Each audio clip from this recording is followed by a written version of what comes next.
César Montúfar. Él es catedrático e investigador, fue candidato a la presidencia de la República, político ecuatoriano. César, muy buenos días, gracias por estar esta mañana con nosotros. Pues creo que pudo usted escuchar alguna parte del diálogo con Caroline Ávila y precisamente es sobre estas mismas preocupaciones quizás que quisiéramos compartir sus criterios, esta decisión del Consejo Nacional Electoral ratificada además por el contencioso electoral de una modificación en el calendario electoral, con lo que se reduce todo el proceso en casi 80 días. Sería importante que usted pueda comentarnos las lecturas que se ha podido hacer al respecto, pero sobre todo qué implicaciones trae esta decisión. Bienvenido. Muy buenos días, un gusto poder conversar contigo, Roxana, en esta mañana. Un saludo a todos los amigos de Cuenca y también un saludo a Caroline, quien estuvo antes en los micrófonos, haciendo sus comentarios brillantes y muy acertados. Voy a partir diciendo que coincido con ella en el sentido de que el adelanto de las elecciones no creo que sea un tema menor. No creo que lo que ha argumentado el Consejo Nacional Electoral en el sentido de que no es un adelanto de las elecciones, sino solo un adelanto en el calendario, lo cual es un casi sin sentido en narrativo, sí modifica sustantivamente lo que va a ser el próximo proceso electoral. Y lo modifica por varias razones. En primer lugar, porque este cambio en el cronograma, este adelanto casi de 3 meses de las elecciones, ha acortado y que acorta absolutamente los tiempos en que las organizaciones políticas, los potenciales candidatos deben definir su participación, alinear sus estrategias,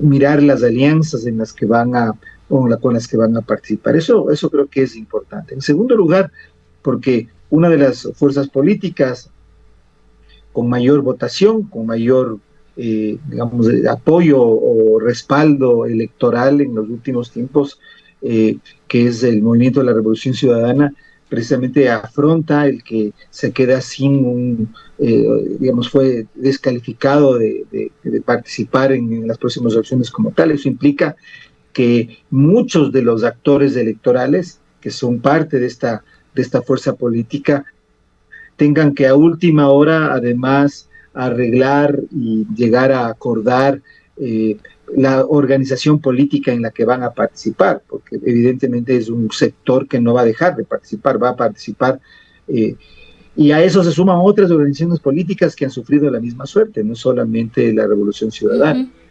¿Qué es lo que miramos en estas dos decisiones? Vemos el que la autoridad electoral, eso no es nuevo en el país, tampoco vamos a decir que es la primera ocasión que ocurre, pero evidentemente está utilizando la ley, está utilizando el uso, la posibilidad de manejar las normas electorales para afectar a ciertas ciertas fuerzas políticas de manera directa y, por supuesto, buscar el beneficio de otras. Y creo que es claro que aquí hay una dedicatoria, una acción de las autoridades electorales para inclinar el tablero, para generar unas condiciones en las que, digamos, va a haber, y hay ciertamente actores que son beneficiados. Y el tercer aspecto que creo que es importante es que con esto el gobierno lo que está haciendo es ganando tiempo porque evidentemente el fin de año, el año 2027, los primeros meses del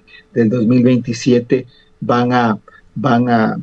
posiblemente iban a representar una caída aún mayor en el respaldo popular que el gobierno está teniendo. Es decir, estamos con un gobierno que está cayendo en el apoyo que tiene. Esto posiblemente va a acelerarse. El fin de año puede ser un año muy difícil. El tema eléctrico es una de las sombras que se están cerniendo sobre el país, y bueno, todo esto me parece que evidentemente tiene ganadores, tiene perdedores. No me parece que sea sencillamente un cambio de cronograma, que hay intencionalidad política y el uso de la ley para afectar a unos y beneficiar a otros.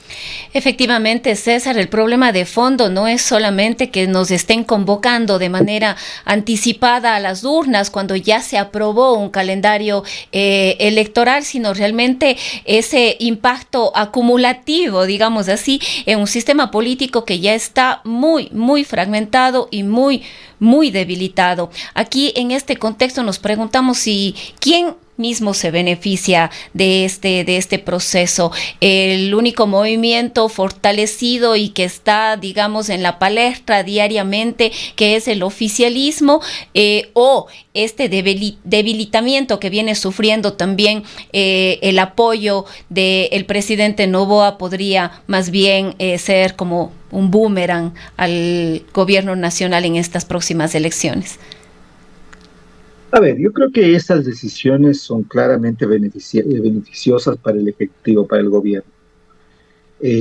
Creo que evidentemente, el gobierno está ganando tiempo. A mí me da en alguna forma la idea de que es casi una medida desesperada. Este es un gobierno que viene cayendo en los niveles de apoyo. Ya lo vimos en la consulta popular y el referendo que se dio en noviembre del año pasado. Allí la derrota que sufrió el gobierno a nivel nacional y la derrota que sufrió el gobierno en algunas provincias importantes y ciudades importantes del país da cuenta de que está sufriendo un serísimo debilitamiento, que esa narrativa y ese apoyo que llegó a tener, vamos a decir, a principios del año 2024, entre 2024 y 2023, 2024, como que ya no está funcionando. Y este año ha sido un año más grave y podría ser un año en que ese desgaste se profundice. Y eso tiene que ver sencillamente porque creo yo que esta política de mano dura, de sonar a un gobierno que quiere a través de la militarización y la fuerza resolver los problemas, sobre todo de seguridad que tiene el país, no le está rindiendo resultados, no está siendo efectivo. El año pasado, el año 2025, fue el año más violento de la historia ecuatoriana, donde el número de homicidios intencionales llegó a una cifra que jamás había llegado. Estamos hablando más de 9,000 personas murieron en el Ecuador y la inseguridad sigue como un problema. Si bien la situación económica de una u otra manera ha mejorado, porque creo que ha habido al menos algunos indicadores indican una mejor situación, eso no compensa el desgaste que el gobierno tiene por no haber sabido manejar bien el problema de seguridad. Entonces, creo que es una medida desesperada de un gobierno que sabe que va a perder en las próximas elecciones seccionales, pero que está buscando algo, en este caso adelantar las elecciones, para que esa derrota no sea tan grande, no sea una derrota que pueda ser, yo diría, aparatosa. Entonces creo que ahí hay un asunto.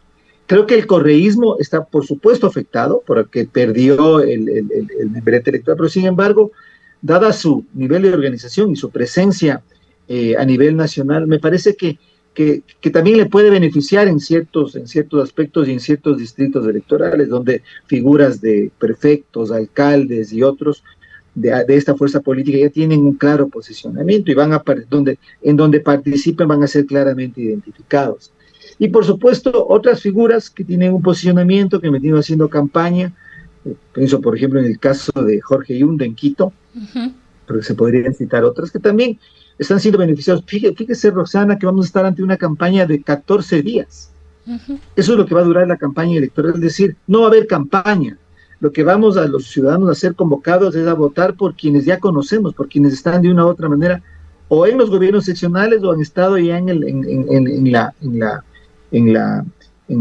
el espacio público, en la política. Entonces, creo que además, César, tendremos una lluvia de campaña, de troles, de una gran cantidad de cosas en las redes sociales que lo único que va a hacer es generar más confusión entre los electores.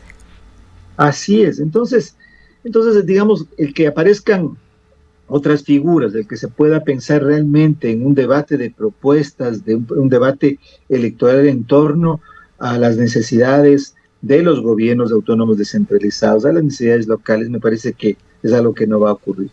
Es una maniobra política, me parece a mí, que beneficia al gobierno, que beneficia a las figuras que ya están posicionadas, pero que lastimosamente deteriora la política local. Y creo que la política local, la política de los gobiernos autónomos descentralizados, tiene una lógica propia, una lógica que no es la nacional.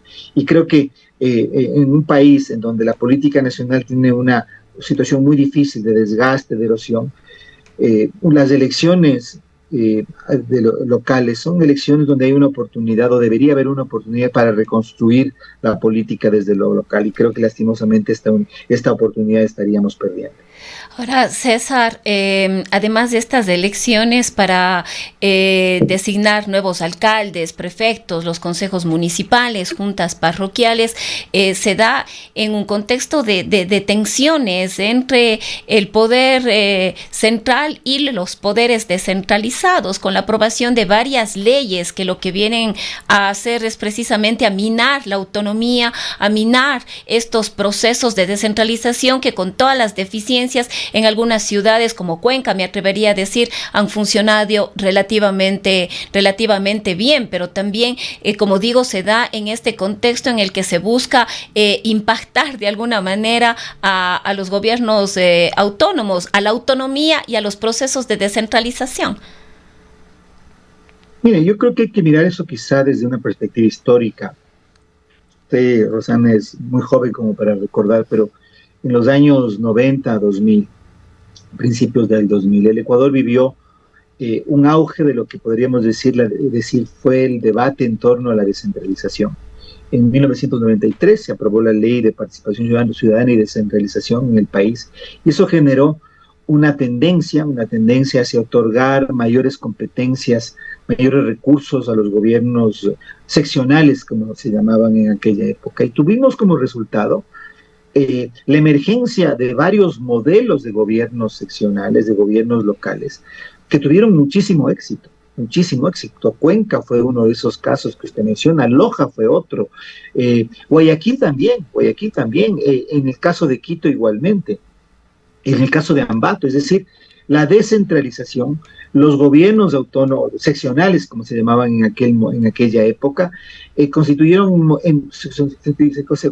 en modelos que funcionaban, que estaban mucho más cerca a las personas, por supuesto con problemas, por supuesto con deficiencias, pero que mostraban en el país que había otro espacio de gobierno, que había otro espacio de relación entre el Estado y la sociedad más cercano, más directamente responsable, para escuchar y para resolver problemas importantes de la vida de las personas. Durante la época de Rafael Correa, desde el 2000, de mediados, poco más allá de 2007, 2008 en adelante, en cambio vivimos un momento de centralización, de mayor concentración del poder en el Ejecutivo, de mayor, vamos a decir, hiperpresidencialización de la política ecuatoriana, y esos liderazgos autónomos descentralizados, como se comenzaron a llamar, decayeron. Uh-huh. Hoy estamos en un momento en que el poder nacional, el poder del Ejecutivo, como que se diluye, como que no tiene tanta presencia, y debería ser una oportunidad para que el país se reconstruya políticamente desde lo local, desde los gobiernos autónomos descentralizados. Y estas elecciones deberían ser una oportunidad para ello, para reconstruir el liderazgo, para reconstruir el Estado a ese nivel, a nivel local, de mayor cercanía con las personas. Por eso me parece a mí que esta decisión, desesperada del gobierno y de la autoridad electoral, de adelantar las elecciones para que su derrota no sea tan estrepitosa, lo que hace es quitar la oportunidad de que a nivel local puedan emerger esos liderazgos y podamos reconstituir la política y el Estado y el gobierno desde lo local. Me parece que esa es quizá la consecuencia más grave, podríamos decir, de lo que está ocurriendo y de este adelanto de las elecciones. Ahora, César, quizás nos concentramos mucho en las elecciones que vamos a elegir a las autoridades locales, pero quizás estamos perdiendo de vista que también vamos a ir a elegir a un nuevo Consejo de Participación Ciudadana y Control Social, pero además muy probablemente una consulta popular, y nos van precisamente a consultar si queremos que las funciones de designación de autoridades nacionales pasen por el Consejo de Participación Ciudadana. Quizás nos concentramos mucho en las elecciones locales, pero este es un aspecto muy importante también. También, por supuesto. Todavía yo no he analizado con detalle la propuesta que el Ejecutivo está en este momento, digamos, configurando para precisamente buscar una enmienda constitucional que permita que la designación de las autoridades de control de la Fiscalía retorne a la función legislativa y por lo tanto no tengamos lo que fue uno de los, vamos a decir, innovaciones de la Constitución del 2008 al crear el Consejo de Participación Ciudadana y Control Social. Yo allí más bien, aclarando que todavía no he analizado en detalle esta propuesta del Ejecutivo, creo que me parece que va por la línea correcta, es decir, el que estas autoridades sean elegidas por el legislativo, que no es el modelo perfecto, que por supuesto tuvo en el pasado en el país problemas. Frente a lo que tuvimos después, me parece que tiene mayores ventajas, a pesar de que no hay fórmula perfecta. Y eso por algo que me parece que es importante. Lo que hemos vivido y vivíamos antes es que la clase política de una u otra manera siempre va a intentar y busca meterle la mano a la designación de estas autoridades.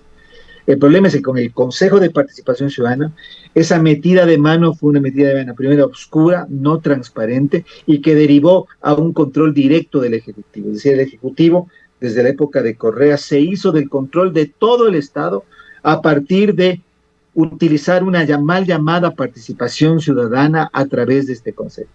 Ahora, si es que, digamos, volver al modelo pasado, que como insisto, no era perfecto, pero tenía la ventaja de que allí eran las fuerzas políticas las que abiertamente tenían que llegar a acuerdos sobre a quién iban a elegir para estos altos cargos. Y eso, por lo tanto, si es que se suben los requisitos, las competencias, el perfil profesional y ético de los candidatos, puede derivar a que el resultado, sin ser perfecto, sea mejor. No conozco en detalle la propuesta del Ejecutivo, pero creo que si va en esa dirección, como tengo entendido, iría en una línea correcta. Ahí en lo que habría que poner mucho énfasis es en el tipo de mayoría dentro del legislativo que estaría en condiciones de elegir a estas autoridades. Si es una mayoría simple, sencillamente sería que el Ejecutivo elige. Si es una mayoría un poco más alta, más calificada, ahí tendríamos la posibilidad de que exista acuerdos y que las figuras o las personas que puedan ser elegidas para para estos puestos, para estos cargos de importancia, tengan consenso, además de mejor calificación. Pero aquí nos preguntamos, César, ¿puede el país tener confianza en este tipo de concursos, independientemente de quién lo haga? Si lo sigue haciendo el Consejo, si lo sigue haciendo o lo pasa nuevamente a la Asamblea, o si a la final con ciertas bases y requisitos la decisión la toma el mismo Ejecutivo. Yo creo que lo que pasa en este país es que con todo lo que ha ocurrido ya no creemos en nada. Sí, pero alguien tiene que elegirlas. O sea, alguna institución del Estado tiene que ser el organismo elector y el que designa. Y creo que lo que ocurre en la mayoría de países del mundo, que tienen una división de 3 poderes del Estado, lo que ha ocurrido en el Ecuador, en la tradición institucional y constitucional ecuatoriana, ha sido que el legislativo es el que elige.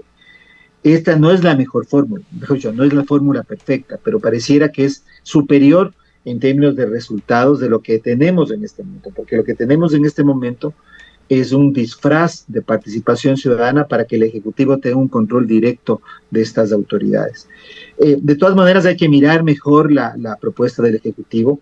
Creo que me parece a mí hay el gran riesgo, yo creo que ese es uno de los problemas que tiene el actual gobierno, de mirar solo el corto plazo, de mirar solo las conveniencias más inmediatas, y no pensar, digamos, que este tipo de reformas y este tipo de enmiendas a la Constitución implican cambios en las instituciones, deberían ser pensadas no por conveniencias coyunturales solamente, sino pensando también en el mediano y largo plazo. Y espero que ojalá ese sea el espíritu, o por lo menos que el debate conduzca a mejorar una propuesta si es que esta está planteada de manera parece inconveniente. Bien, César, queremos agradecerte por habernos acompañado la mañana de hoy. Gracias, Roxana, un gusto y siempre a las órdenes. Buenos días. Ha sido el político ecuatoriano César Montúfar, además catedrático investigador. Son las 8 de la mañana.